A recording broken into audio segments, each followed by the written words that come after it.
Hello students, welcome to interconnecting physics. आज हम इस वीडियो में मिक्स्ड ग्रुपिंग ऑफ सेल्स के बारे में पढ़ेंगे। इससे पहले वाली वीडियोस में हमने सीरीज कॉम्बिनेशन ऑफ सेल्स के बारे में पढ़ा था और पैरेलल कॉम्बिनेशन ऑफ सेल्स के बारे में पढ़ा था। सो विदाउट वेस्टिंग टाइम आइए शुरू करते हैं। आप मुझे रेगुलर अपडेट्स के लिए नीचे दिए गए लिंक्स पे भी फॉलो कर सकते हैं। सो आगे बढ़ने से पहले जो लास्ट वीडियो में हमने पढ़ा था हम उसको थोड़ा सा रिवाइज कर लेते हैं। हमने देखा था कि cells in series, identical cells की बात कर रही हूँ अभी मैं। हमने उस वीडियो में आइडेंटिकल सेल्स और डिफरेंट सेल्स दोनों के लिए पढ़ा है। तो सपोज करिए सेल्स इन सीरीज में there are n number of cells, they are in series, और वो कैसे कनेक्ट होते हैं? Negative terminal of one cell is connected to positive terminal of the another cell and so on, and they are connected to some external resistor R। और इस case में series combination of cells को हम तब prefer करते हैं जब हमें हाई वोल्टेज की रिक्वायरमेंट होती है, बिकॉज सीरीज कॉम्बिनेशन में हर सेल की ईएमएफ ऐड होके हमारे पास कितनी ईएमएफ मिलती है हमें effective n times e, EMF of single cell. And what is n? n is the number of cells. It mean जहां हमें हाई वोल्टेज की रिक्वायरमेंट होगी और करंट हमारे लिए इंपॉर्टेंट नहीं होगा, वहां हम सीरीज कॉम्बिनेशन ऑफ सेल्स को प्रेफर करेंगे। और पैरेलल कॉम्बिनेशन ऑफ सेल्स में क्या होता है? Positive plates of all cells are connected to one point and negative plates of all cells are connected to another point. So इस case में parallel combination of cells को हम तब prefer करते हैं जब हमें हाई करंट की रिक्वायरमेंट होती है और वोल्टेज को हम इम्पोर्टेंस नहीं देते हैं, क्योंकि इस केस में बेसिकली जो वोल्टेज है वो सेम रहता है, बिकॉज ईएमएफ सिंगल सेल का कितना है? E। तो पूरे सर्किट में यही रहेगा, चाहे सेल्स 3 हो, चाहे 4 हो, चाहे n हो। लेकिन जो करंट है दैट कैन बी इंक्रीज्ड।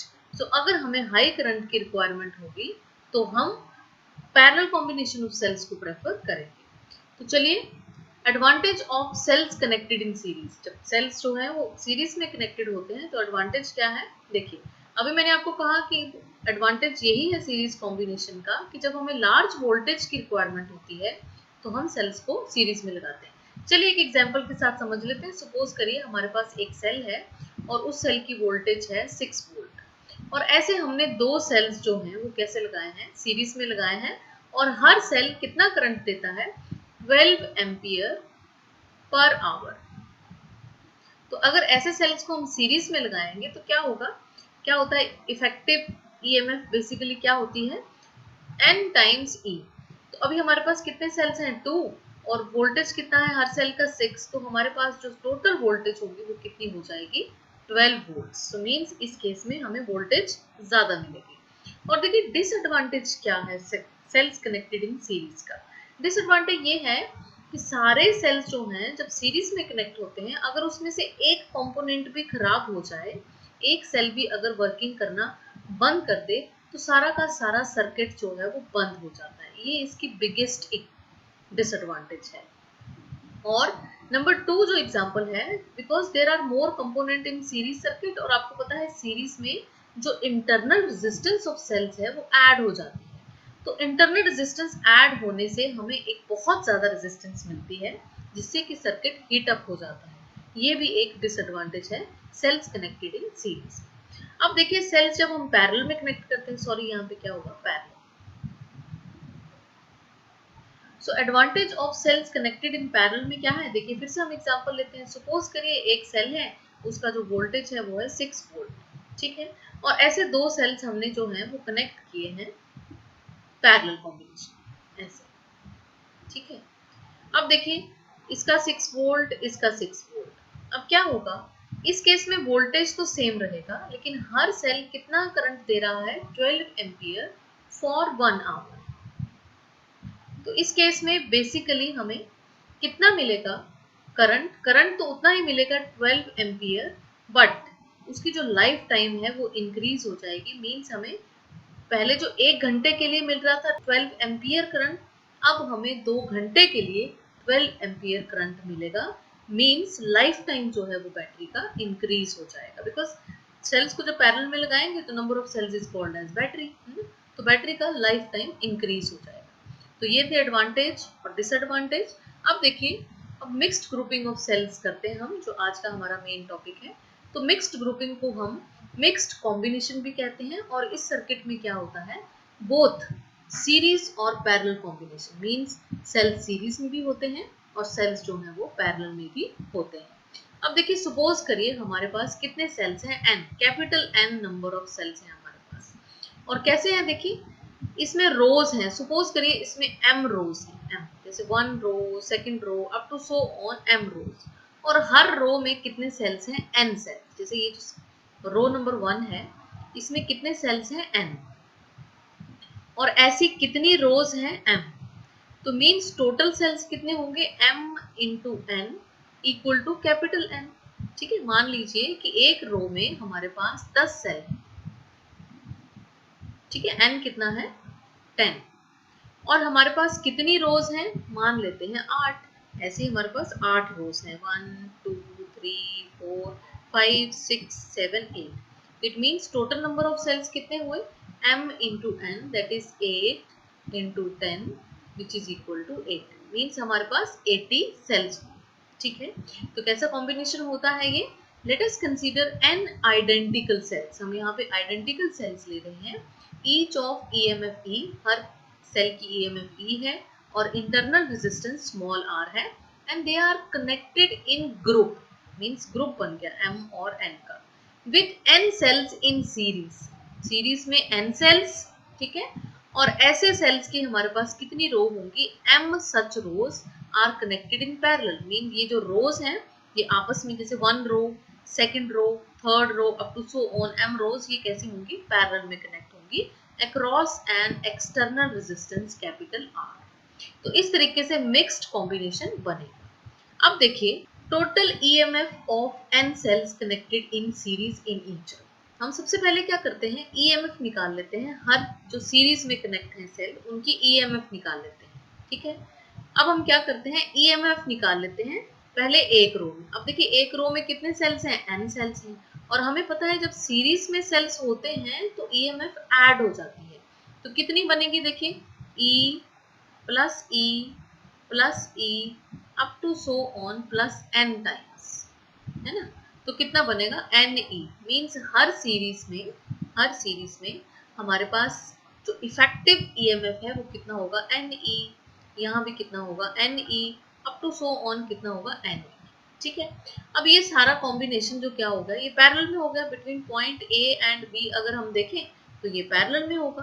ठीक है, तो पैरेलल में होगा तो पैरेलल में हमें पता है कि वोल्टेज सेम रहता है, मीन्स ये जो इफेक्टिव EMF हमें निकाला है ये सेम रहेगा। मीन्स पैरेलल में अगर हम निकालें तो total EMF between A and B। ठीक है, पहले हम सीरीज में देख रहे थे, सीरीज में हमने हर सीरीज में देख लिया EMF कितना था, n टाइम्स E, क्योंकि सेल्स कितने हैं, n, और सीरीज में EMF ऐड हो जाता है। ठीक है, अब ये सीरीज क्या है, पैरेलल में है, मींस ऐसा बन गया ना। देखिए सर्किट कैसा बनेगा, NE 1, NE 2, NE 3 up to so on NE। ठीक है, and they are connected to ऐसे। ठीक है, यहाँ पे पॉइंट B, यहाँ पे पॉइंट A। अब ये सारे क्या हो गए, पैरेलल में हो गए। तो पैरेलल में हमें पता है कि जो EMF है वो सेम रहता है। ठीक है, तो हर सीरीज का EMF कितना है, NE। It means effective EMF between point A and point B will be n times E। Hope आपको समझ आ गया होगा कि सीरीज में EMF ऐड हो गया। ठीक है, जो कि कितना निकला, NE हर सीरीज। लेकिन ये सीरीज आपस में क्या है, पैरेलल में है। पैरेलल में जो है वो EMF चेंज नहीं होता, उतना ही रहता है। ठीक है, जितना कि एक सेल का है। तो एक सेल में जो बन रहा है वो NE बन रहा है, तो इसलिए EMF, total EMF between point A and B is n times E। अब देखिए सिंस इन अ रो, अब रो में देखिए, चलिए अब बात करते हैं इंटरनल रेजिस्टेंस की। अब देखिए सीरीज में रेजिस्टेंसेस ऐड हो जाती है। ठीक है, तो कैसे बनेगा रेजिस्टेंस एक सीरीज में, R plus R plus R plus up to so on n times. तो कितना बन गया, NR। ठीक है, यहाँ पे भी NR, यहाँ पे भी NR, यहाँ पे भी NR up to so on m times. Means NR NR NR up to m times क्या हो गए, पैरेलल। और पैरेलल में हमें पता है कैसे निकलती है equivalent resistance, 1 over R equivalent equal to 1 over NR plus 1 over NR plus 1 over NR plus up to so on plus 1 over NR। ठीक है। तो अब जब कितने टाइम्स है, ये m टाइम्स है, ये है m टाइम्स, तो इट मीन्स ये क्या बन गया, 1/n(r) को अगर हम कॉमन ले लें तो 1 + 1 + 1 अप टू m टाइम्स, ठीक है। सो मीन्स ये क्या बन गया, m/n(r), ठीक है। 1/r इक्वलेंट m/n(r), तो दैट मीन्स r इक्वलेंट क्या बना, nr/m। और ये मैंने आपको समझाया भी हुआ है रेजिस्टर्स के केस में कि अगर आइडेंटिकल रेजिस्टर्स पैरेलल में हो तो हमारा आंसर क्या होता है, resistance of one resistor divided by number of resistors. तो वन रेजिस्टर सीरीज में कितना बना टोटल रेजिस्टेंस, nr, और number of divided by number of resistors, number of कितने बने, m, क्योंकि रोज कितनी है हमारे पास, m। तो ये इक्विवेलेंट इंटरनल रेजिस्टेंस जो सेल्स का बना that is nr divided by m। तो हमारे पास देखिए इक्विवेलेंट सर्किट ये बन गया कि हमारे पास अगर हम इक्विवेलेंट सर्किट बनाएं जिसमें जो कि एक सेल में कन्वर्ट होता है और उस सेल का ईएमएफ है Ne, ठीक है, और रेजिस्टेंस इंटरनल रेजिस्टेंस कितनी है उस सेल की, nr/m, and they are connected to some external resistor r, then ये देखिए ये internal resistance nr divided by m और ये कैपिटल R ये क्या है आपस में सीरीज, ठीक है। तो बेसिकली पूरा जो हमारा सर्किट है उसका इफेक्टिव जो रेजिस्टेंस है वो देखिए क्या बनेगा, इफेक्टिव रेजिस्टेंस पूरे सर्किट का क्या बनेगा, देखिए nr divided by m plus r, क्योंकि ये दोनों क्या है सीरीज, ठीक है। तो चलिए अब करंट निकालते हैं हम। तो करंट देखिए क्या होगा, current is equal to effective EMF या equivalent EMF between points A and B, ये जो पॉइंट्स हमारे पास A और B थे, ठीक है, और divided by effective resistance of the whole circuit. तो देखिए इक्विवेलेंट ईएमएफ कितनी थी, Ne, ठीक है, और हमारे पास जो रेजिस्टेंस आई है टोटल वो कितनी है, nr divided by m plus r। तो जब हमने एलसीएम लिया तो इसके साथ m मल्टीप्लाई होके m यहाँ भी मल्टीप्लाई होगा। तो हमारे पास देखिए I की क्या value I, mne divided by small nr plus small m capital R। देखिए ये वैल्यू आई, ठीक है, हमने करंट की वैल्यू निकाल ली। लेकिन हमने कंक्लूड क्या किया यहाँ से, जैसे हमने सीरीज कॉम्बिनेशन ऑफ सेल्स किया था, हमने वहां पे ये कंक्लूजन निकाला था कि अगर हमें वोल्टेज ज्यादा चाहिए तो हम क्या यूज करेंगे, series combination of cells. Parallel combination हम तब यूज करेंगे जब हमें करंट ज्यादा चाहिए।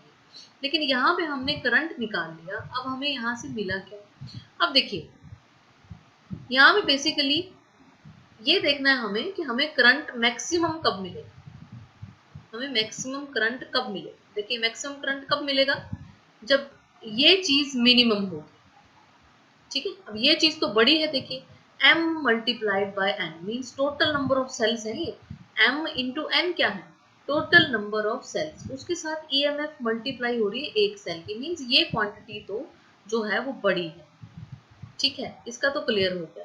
लेकिन इस क्वांटिटी का क्या, इट मीन्स आई मैक्सिमम कब होगा, जब N R plus M R क्या होगा, मिनिमम होगा, ठीक है।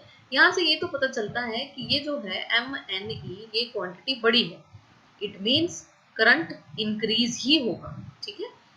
ये जो मिक्स्ड ग्रुपिंग है इसमें करंट इंक्रीज होगा क्योंकि ये क्वांटिटी बड़ी है। लेकिन अगर हमें मैक्सिमम करंट करना है तो हमें इस क्वांटिटी को मिनिमम करना पड़ेगा, ठीक है। तो चलिए उसके लिए एक फॉर्मूला लगाते हैं, हमने पढ़ा था लोअर क्लासेस में कि a plus B whole square is equal to a minus B whole square plus 4ab। तो यहाँ पे हम ये फॉर्मूला लगाएंगे, देखिए कैसे लिखेंगे फिर इसको, N R plus M R whole square is equal to N R minus M R whole square plus 4 NR/M/R। अब देखिए ये एक पॉजिटिव क्वांटिटी है, ठीक है, ये तो मैक्सिमम है, इसको हम नहीं छेड़ सकते। तो ये क्वांटिटी मैक्सिमम कब होगी, जब ये क्वांटिटी जो है वो यहाँ से खत्म हो जाए, ठीक है। तो खत्म करने के लिए हमें क्या करना पड़ेगा, इसको क्या लिखना पड़ेगा, if NR equal to MR, अगर ये दोनों बराबर हो जाए तो ये फैक्टर क्या हो जाएगा, 0 हो जाएगा, ठीक है। जब 0 हो जाएगा तो ऑटोमेटिकली हमें सिर्फ यही वैल्यू मिलेगी which is large value NMR into R and multiplied by 4, ठीक है। तो दैट मीन्स कंडीशन क्या है मैक्सिमम करंट की, if M R equal to N R, ठीक है। या फिर हम ऐसे भी लिख सकते हैं n divided by m is equal to r divided by r, ठीक है। तो देखिए यहाँ से कंक्लूजन क्या निकला कि अगर हमें ज्यादा करंट चाहिए, इस इक्वेशन से ये पता चलता है कि अगर हमें ज्यादा करंट चाहिए तो देखिए क्या इक्वेशन बनती है यहाँ से, r equal to N R over M, ठीक है। ये एन आर ओवर एम क्या है, ये है equivalent resistance, equivalent internal resistance of sales.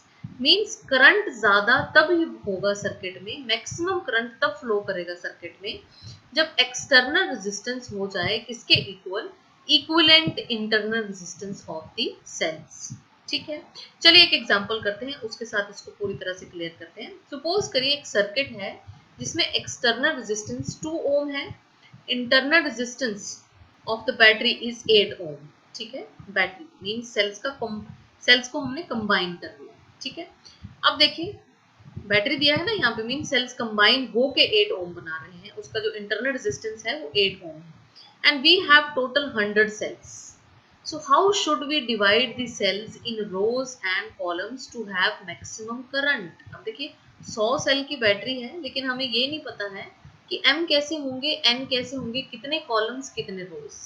EMF of one cell is given, that is 1.5 volt. Then what will be the EMF of this battery? चलिए देख लेते हैं, हमें इंटरनल रेजिस्टेंस दिया है 8 वोल्ट, बैटरी का EMF नहीं दिया है। देखिए गिवन क्या है, total sales 100, that means m multiplied by n is equal to 100, ठीक है। कैपिटल R एक्सटर्नल रेजिस्टेंस आपको दिया है 2 ओम, इंटरनल रेजिस्टेंस हमें दिया है 8 ओम, ठीक है। और हमें फॉर्मूला पता है, फॉर्मूला देखिए क्या होता है, यहाँ देखिए, ये देखिए n over m equal to r over r, तो हम इसको यूज करेंगे। देखिए n over m equal to r divided by r, ठीक है।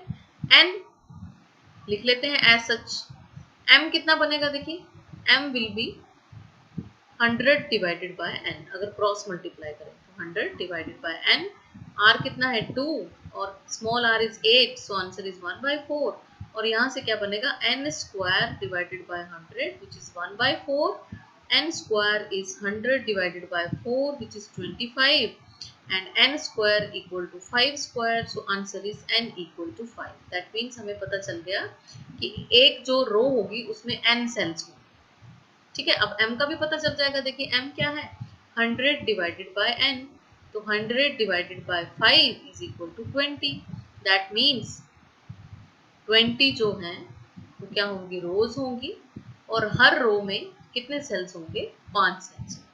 तो हमें ये पता चल गया कि अरेंजमेंट कैसा है। देखिए जैसे यहाँ पूछा था ना कि how many rows how many columns, तो रोज कितनी है 20 और कॉलम्स कितने हैं 5, ठीक है।